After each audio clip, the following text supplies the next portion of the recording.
Hello and welcome back to HowToBloke. Now today, chaps, we're going to make, and ladies, we're going to make a crustless quiche. I'll show you how easy it is. First we need some grease paper, like that, about this big, and we need one of these dishes, a pie dish like that. Now this would suit 4 people, I guess. So you can have a smaller one just for 2 or 3, but this is what we use for us lot here. To get that nicely sat in there, you just give it a little bit of water like this. Get it soft, wring it out like that. It's not going to affect the flavour of the dish. So now we can fold it in there. That's one of the benefits of getting it nice and supple, is you can get into the corners there. There's no need to put anything fat or anything underneath there because you've got the grease-proof paper, and this will stop the mixture. If you didn't have that, your egg mixture would stick to the bottom. It would be a nightmare trying to get the thing off to serve it and also to clean it after. So always use this. If you didn't have this, then you'd put some butter in there, or margarine or something, smear it around with a kitchen roll or something like that. So, but we're going to do it this way. Much easier. Okay, so now we've got that. Now what we're going to put in it, we're obviously eggs. We're going to put in a little bit of cream. Normally I would use all of that. How much is that? 20 cl. So I would normally use all of that, but I haven't. It's only half full. So I'm going to put in some creme fraiche here, full fat creme fraiche. That will be enough. So we're going to need some. We're going to need some eggs. And eggs, we need 6. We need 6 eggs for this, minimum 6. I normally put in 7, so we're going to put in 7. I don't care. We're going to put in 7. 7 eggs. These ones are free range here. Free range eggs. I'll try and buy them if I can afford them, because it's better to do that, isn't it? Right, we got 7 eggs there. We need a bowl. Something like that will do, just like that. A bowl. So we're going to put these eggs into here. 1, 2,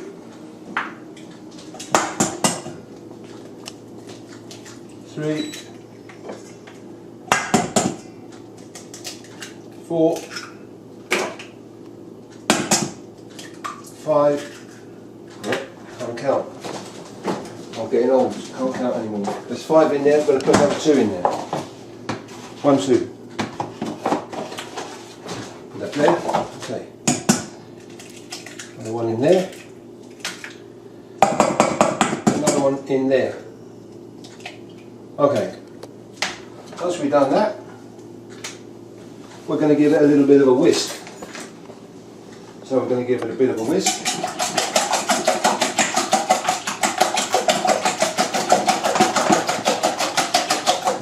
Okay, put that cream, as I say, that's only half full.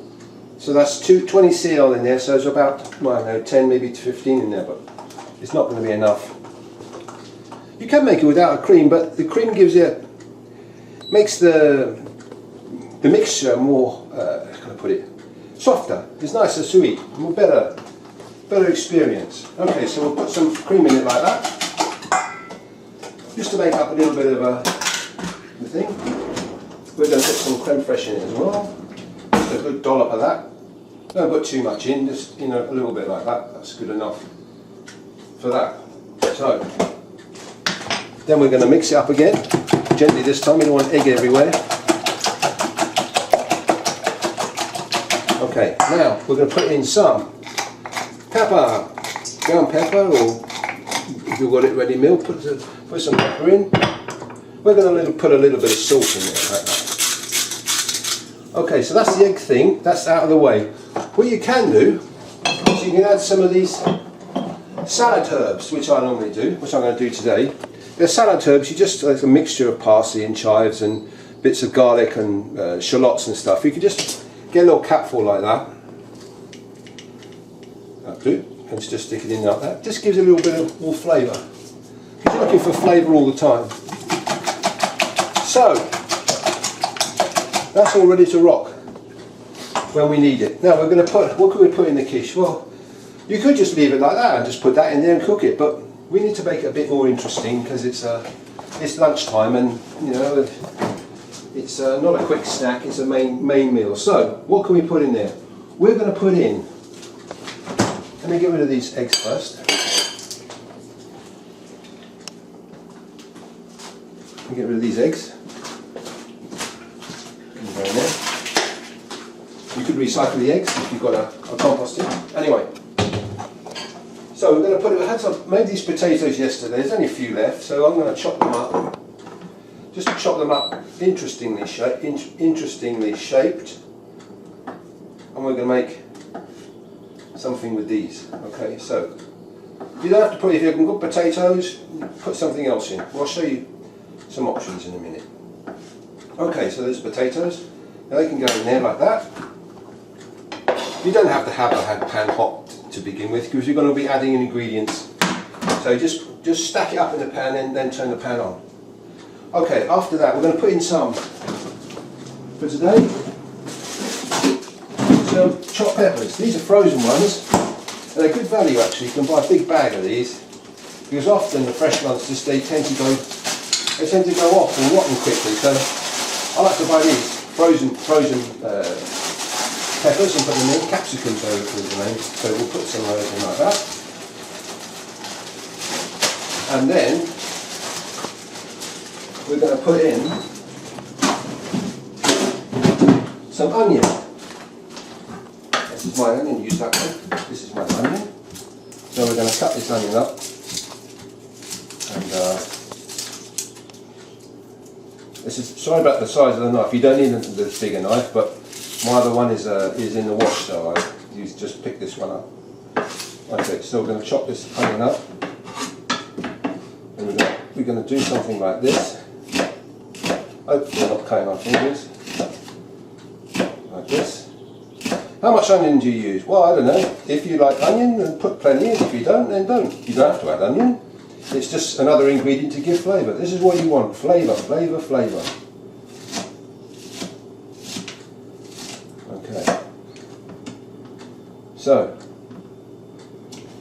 that can go in there like that. So that's how I don't know whether to use the whole onion. I'm going to just stick with half an onion. I'm confident with that. Half an onion is going to give some flavour. Now what we need to do is give it even more flavour. And then we're going to put in some lardons, which is bacon pieces. So I've got some here. They look like that, come in a packet like that.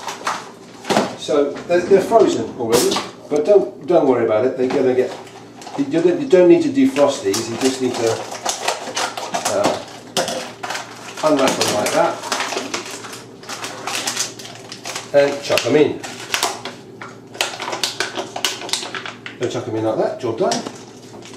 Now, the thing you need to be careful of is everything in that pan will cook itself at the same time. So what you don't want is to add an ingredient that's going to cook out quickly and the rest is going to be kind of raw and not cooked. So everything's going to go in the pan that's going to be finished cooking at the same time. I think that's the best way to explain it. You don't want to put raw potatoes in there because they'll never cook in time. Okay, so we'll whack the pan on. Nice warm, a little bit of pepper in there again. Now, I don't know if any of you like garlic. We're kind of a garlic crazy family. We like garlic. Not too much salt because the bacon's already got salt in it. We don't want to overload it with salt. Salt's not good for you anyway, too much of it. And especially at my age. And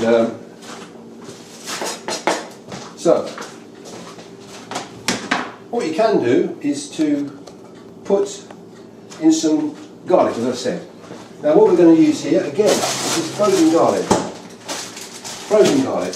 Now, the thing about garlic is that it will, if you put it in now, the chances are it's going to be overcooked when all this has been served. So just get a little bit of frozen garlic, or you can use fresh garlic, doesn't matter. But making sure it's in small pieces. So I'm just trying to break some off. So that's the amount you want to use in there. So that would be about, I don't know, 1 large clove, 1.5 large cloves. Okay, so just keep that to the one side, ready to go in.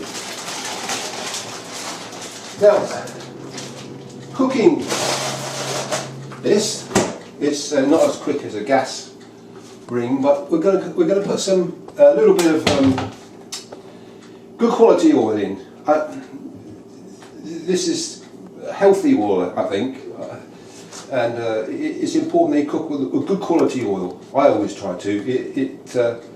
It makes the food taste better, and it cooks better, and it's healthier for you and stuff. So now, big warning: these lardons have a lot of fat in them, and already you can see the white there. That's the fat bit. So you don't want to put too much in. So we'll just give it like a little drizzle around the outside like that. Maybe a little bit like that. So there's maybe two tablespoons of oil. 2 of those maybe. You can do that. Measure it out. Just put it in there. And what we'll do is, well, whilst that's cooking away there or heating up, we're going to put the oven on maximum. Now, when I say maximum, this is a fan assisted oven. When I say maximum, it's going to be hot, like pizza hot. You can cook it at less heat, but why bother? You cook in 15 minutes if you keep the heat up.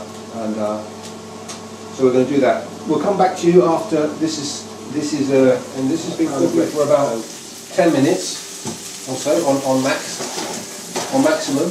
And what I've done is I put the garlic on, which I had here, in there after 5 minutes. So nothing there is black, because the thing is, if you cook garlic too much, it goes black. It tastes horrible. And the same applies if you undercook it as well. So you've got to get that just right. If you're going to add garlic, you don't have to add garlic. The other things you could add in, if you want more flavour, is some liquid seasoning like this. You know, put a few drops of that in there. You can add a little bit of curry powder, like that. Or you could add a bit of garlic, if you like garlic even more, garlic powder. You can, don't go crazy, but you can more or less add what you like. Okay, so this is cooked now. If we cook it anymore, it's going to burn. We don't want that. So we'll turn the ring off. This is our pie dish with our greaseproof paper on there. So we're going to put that in there. Now put it in the bottom, like that. If you get in closer, cameraman, you can see a bit more. And we're going to do that. We're going to move it right to the edges, so every slice gets a bit in it, gets the surprise.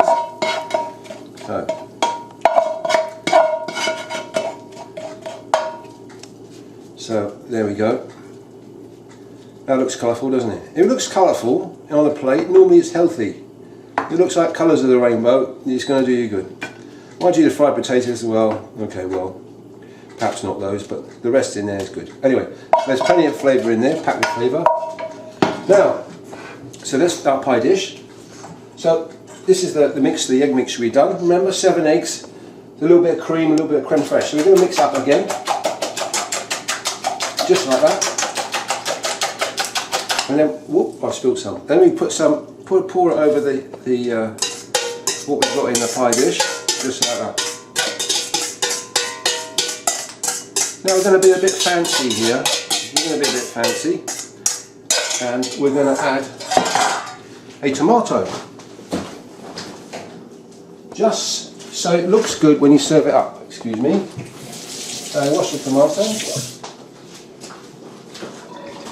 and then we're going to do this. Thin slices. Don't put big thick chunks on there, because it is not nice. So just like thin slices. Just like that. This knife is not very sharp, but there we go. So with our thin slices, we will put them in there, like that, to improve the flavour even more and make it look pretty. There you are. So when you bring it to the table, it looks good. People go, "Ooh, look at that! I bet that tastes nice," and it should do.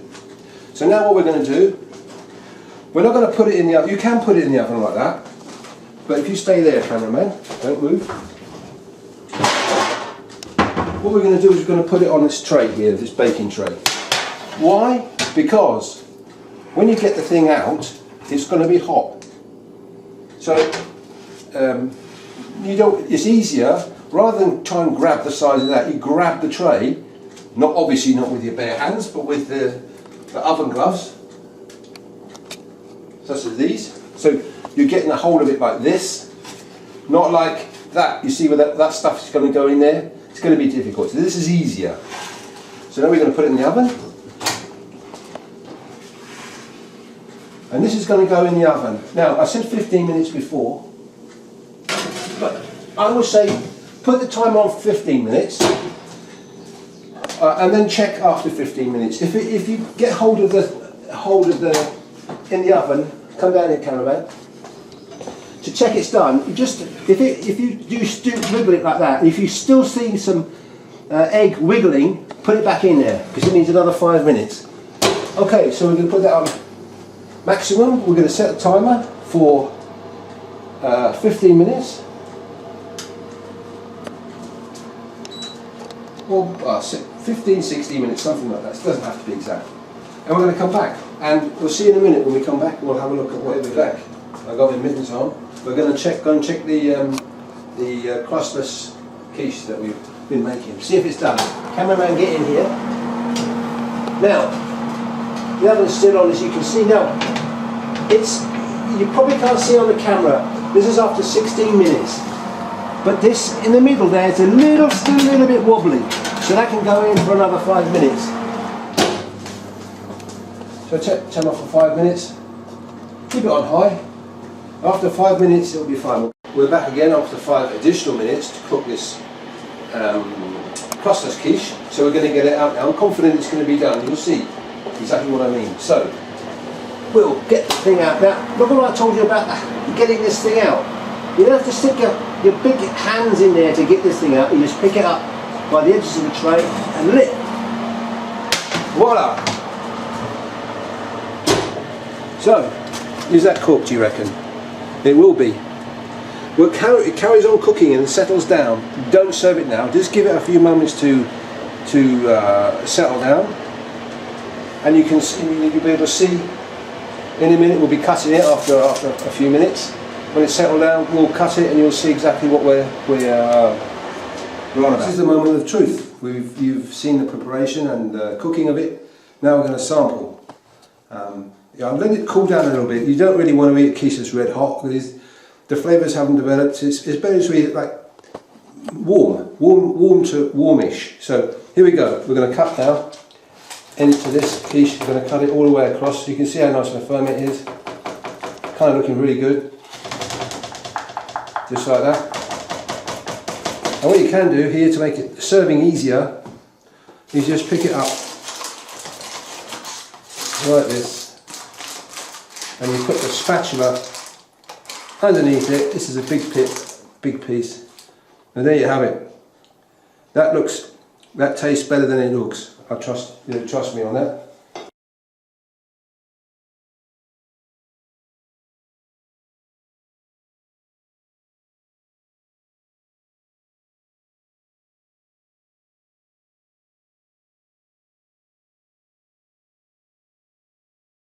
There you have it, my take on a crustless quiche. Let us know what you think in the comments below. Let us know how it tastes for you in the comments below. And if you like what I've done here, give us a thumbs up. And don't forget to subscribe. See you next time.